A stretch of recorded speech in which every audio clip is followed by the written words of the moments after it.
जोहार नमस्कार सभी को। अभी वैसे तो मैं बहुत दिनों से राजनीति में बहुत ज़्यादा दिलचस्पी नहीं ले रहा था, खबरों को लेकर उतनी दिलचस्पी नहीं ले रहा था।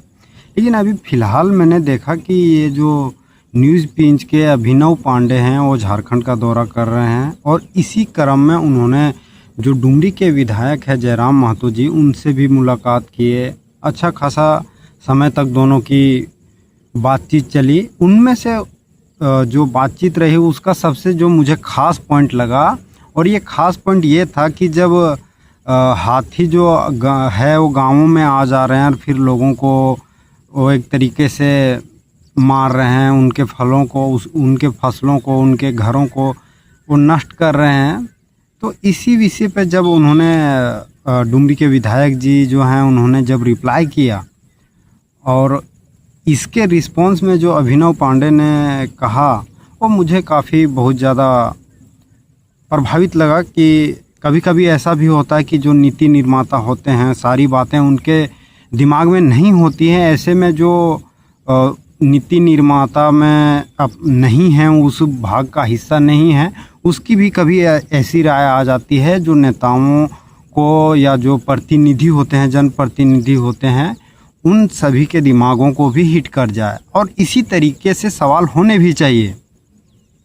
खैर ओवरऑल 1.5 घंटे का जो बातचीत रहा, लेकिन मैंने उसमें नोटिस किया कि जो अभिनव पांडे जी हैं ये क्वेश्चन तो ठीक ही ठाक कह सकते, जिस लेवल में वार्ता होनी चाहिए उसमें पूरी तरीक़ा से तो संतुष्ट नहीं कर सकते हैं, लेकिन फिर भी ठीक ठाक था। और अभी जो हैं ये अभिनव पांडे आए हुए हैं और ये दिल्ली रहते हैं, वहीं से अपना जो खबरों का सिलसिला है वो चलाते हैं, फिर या तो अपने घर इलाहाबाद रहते हैं। तो झारखंड में वो पहली बार आए हैं, तो उन्होंने जो रिसर्च करी होगी या जो लोगों से उन्हें पता चला होगा उन्हीं के बारे में उनसे ज़्यादा बातचीत हुई। लेकिन अगर थोड़ी बहुत और रिसर्च कर पाते तो उन्हीं के जयराम महतो जी के शासनकाल में जो अभी घटनाएं घटी उसका जिक्र करना मुझे ऐसा लग रहा था कि बहुत ज़्यादा उचित है। क्योंकि आज के समाज में हम देखें जिस तरीके की असामान्य घटनाएं बढ़ी हैं वो पारिवारिक संतुलन को कहीं ना कहीं डिस्टर्बेंस कर रही हैं, समाज में कलह ज़्यादा उत्पन्न हो रहा है। अभी डुमरी विधानसभा का ही कुछ महीने पहले की बात बताएं तो एक 13-14 वर्ष की लड़की थी, वो गर्भवती हो गई, बाद में फिर वो बच्चे को जन्म दी। इन्हीं के शासनकाल में अभी हुआ है ये घटना है। इसी के पहले कुछ दिन पहले एक और लड़की थी जो डुमरी प्रखंड की ही थी, वो भी काफ़ी ज़्यादा विवादों में रही थी। तो उसको भी लेकर के जब जयराम महतो जी ने कहा था, मैं बात कर रहा हूँ सिया महतो वाला केस का, तो उस समय जब वो जवाब दे रहे थे तो कहीं ना कहीं मुझे उनका जो जवाब है उतनी ज़्यादा संतुष्टपूर्ण नहीं लग रहा था। क्योंकि जब हम इंडिविजुअल को देखते हैं तब डायरेक्ट उसे हम ब्लेम करने में या उसे सज़ा देने में बहुत ज़्यादा तत्परता दिखाते हैं। लेकिन अगर यही ओवरऑल समाज करता है तब उन्हें हम कुछ रिस्पॉन्सिबल मानते ही नहीं हैं, ना उनके लिए कोई सज़ा तय कर पाते, ना समाज अपने लिए तय कर पाता है। अभी मैं बात कर रहा हूँ, बहुत से आप लोगों ने केस देखे होंगे ऐसे केस जहाँ पे क्या होता है कि वे शादी के कुछ साल हुए, 2-3 साल हुए, उसके बाद उसके पति का देहांत हो गया। ऐसे में बहुत ऐसे केस आप लोगों ने देखे होंगे कि जो उनकी पत्नी रहती है उसके जो नीचे वाले भाई होते हैं जिनका विवाह नहीं हुआ होता, उनके साथ में विवाह करा दिया जाता है। ऐसे केस आपने कईयों देखे होंगे, शायद आपके गांव में भी होंगे। लेकिन यही ऐसे अगर केसेस अगर जीते जी हो जा रहे हैं, जैसे अगर भाई अगर जिंदा है और भाभी के साथ में ऐसे अगर कुछ हो जाता है, थोड़ा नज़दीकियाँ बढ़ जाती है, तो ऐसे में उन्हें समाज सज़ा देता है, और सज़ा भी कैसी देता है कि मौत के घाट उतारता है। और ये केसेस बहुत ज़्यादा हैं, इसलिए मुझे ये कहना पड़ रहा है। बहुत लोगों को तो लगेगा कि ये कैसी बातें कर रहा है, ये इन सभी बातों को लेकर के कहने से बचना चाहिए। लेकिन मैं अगर आप लोगों को प्रॉपर डेटा अगर अभी तो नहीं लेके आया हूँ, लेकिन प्रॉपर डेटा अगर दूंगा ओवरऑल झारखंड से या पूरे भारत से, अगर आप लोग जानेंगे कि कितनी मात्रा में ये हत्याएं हो रही है या हत्या हो रही है या एक तरीक़ा से आत्महत्या हो रही है, शौक हो जाएंगे आप लोग। और इतना बड़ा समाज और सब परिवार कहीं ना कहीं समाज का हिस्सा है, और ऐसे में जब परिवार के साथ में, किसी के परिवार के साथ में ऐसी घटनाएं घटती है तो उस परिवार के लिए एक बहुत सारा लॉस होता है, और उस लॉस को पूर्ति करने के लिए बाहर का कोई भी व्यक्ति आपको सपोर्ट करने नहीं आएगा।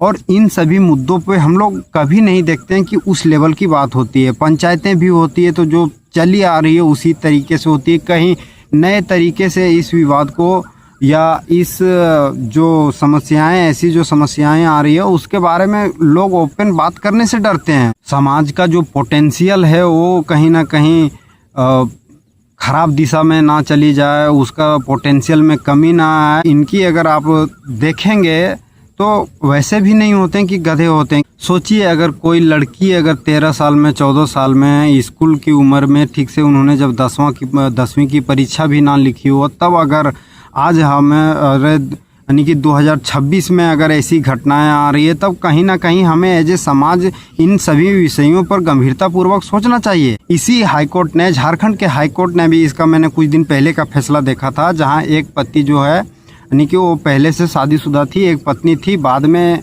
फिर से एक किसी दूसरी महिला के साथ में भी वो रहने लगता है। वैसे में बाद में फिर वो शादी वादी भी कर लेता है, पहली वाली को तलाक भी नहीं दिया रहता है। तब ये मामला जब हाईकोर्ट चला जाता है, और हाईकोर्ट क्या डिसीजन देती है कि जो एक पति मानी कि पति जो है तो वो एक ही है, पत्नियां 2 हो गई, तो पति जो है 3 दिन एक पत्नी के साथ में रहेगा, 3 दिन एक पत्नी के साथ में रहेगा, 1 दिन उसका वीक ऑफ रहेगा।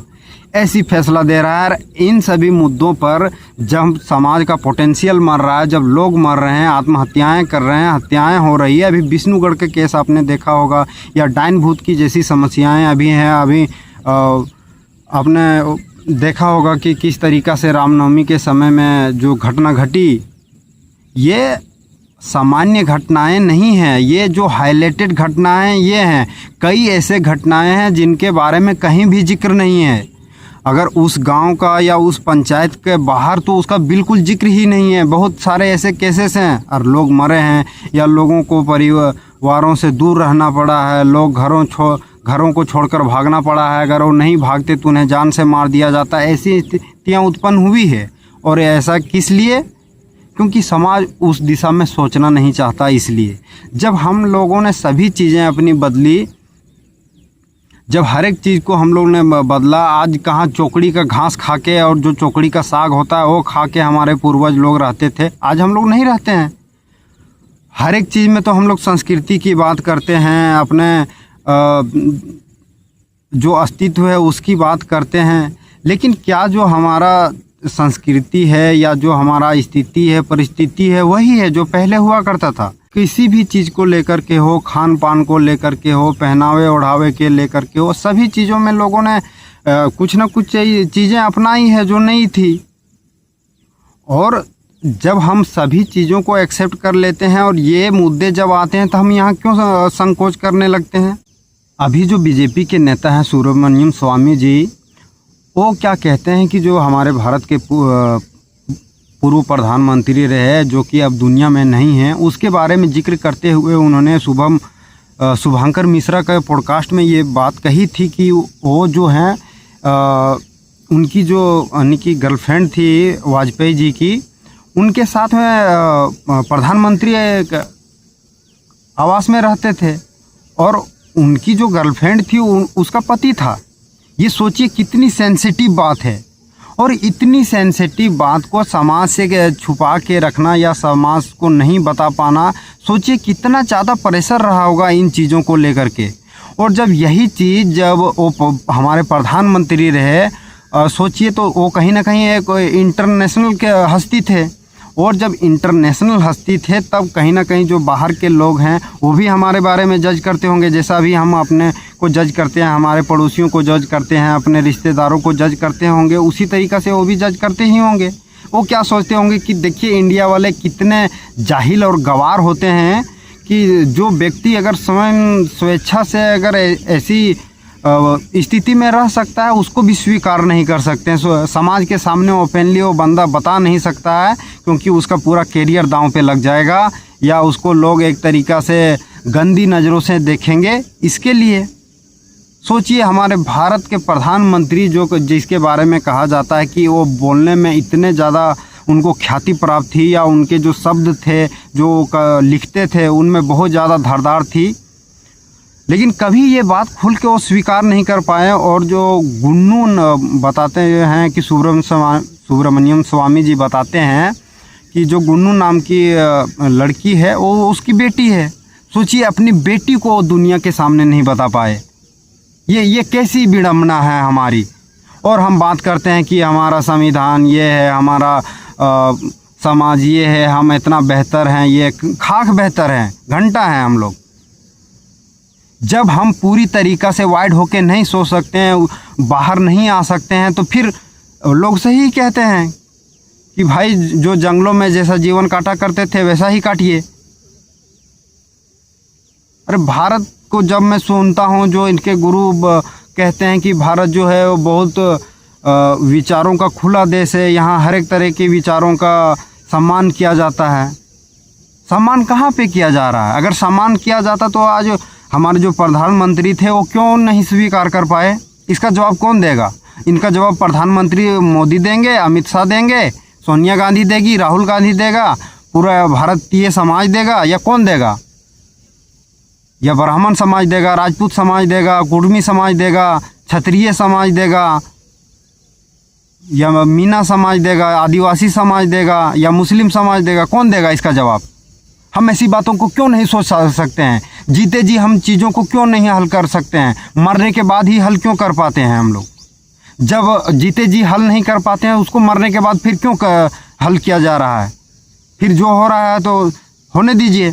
जब जीते जी हमारे पास बुद्धि होने के बाद कहा जाता है कि जितने भी प्राणी हैं उनमें से सबसे बेहतरीन है हम लोग, तो किस प्रकार का हम लोग बेहतरीन है कि जीते जी हम लोग समस्याओं को हल नहीं कर पा रहे हैं और उसके कारण बेफिजूल मारे जा रहे हैं। इसके चलते कई परिवारों का जो आर्थिक स्थिति है वो बदतर से बदतर हुई है। तो नेताओं को मैं ये कहना चाहूँगा, और जो प्रतिनिधि होते हैं उनसे मैं ये आग्रह करना चाहूँगा कि आप लोग जो होते हैं, ये हर एक समाज का आप लोग एक तरीक़ा से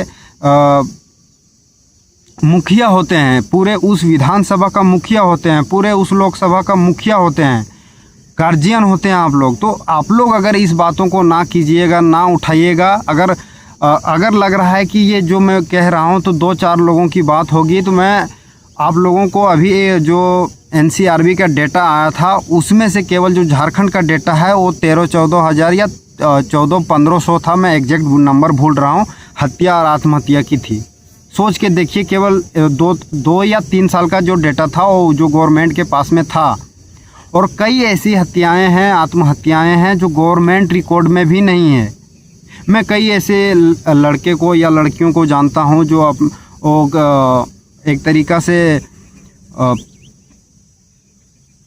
अंतरजातीय या प्रेम विवाह में जो गए, उनके साथ में क्या समाज ने किया वो समाज आप लोगों के सामने स्वीकार भी नहीं कर सकता है कि इतना बड़ा दंड देना कितना उचित है केवल इस कार्य के लिए। बाकी अभिनव पांडे जी क्या क्या अभी और झारखंड में वो खोज पाते हैं, इसके बाद उस पर और चर्चा करेंगे और चर्चाएं चलती रहेंगी। मैं इतने लंबे समय तक अभी कहीं पे भी नहीं था, तो मैं सोच रहा था कि थोड़ा बेहतर तरीके से आऊँ, थोड़े संसाधन को जुटा लूँ ताकि आप लोगों को बेहतर तरीके से दे पाऊँ। लेकिन खैर वैसा तो नहीं कर पाया, उसमें बहुत ज़्यादा सुधार तो नहीं कर पाया, लेकिन धीरे धीरे इस पर बदलाव होगा और खुल के चर्चाएं होगी। जिस पे समाज बिल्कुल भी चुप रहता है, नहीं बात करना चाहता है, उन सभी चीज़ों पे बातें होंगी, बेबाक होंगी, बिंदास होंगी। मिलेंगे फिर दूसरी वीडियो।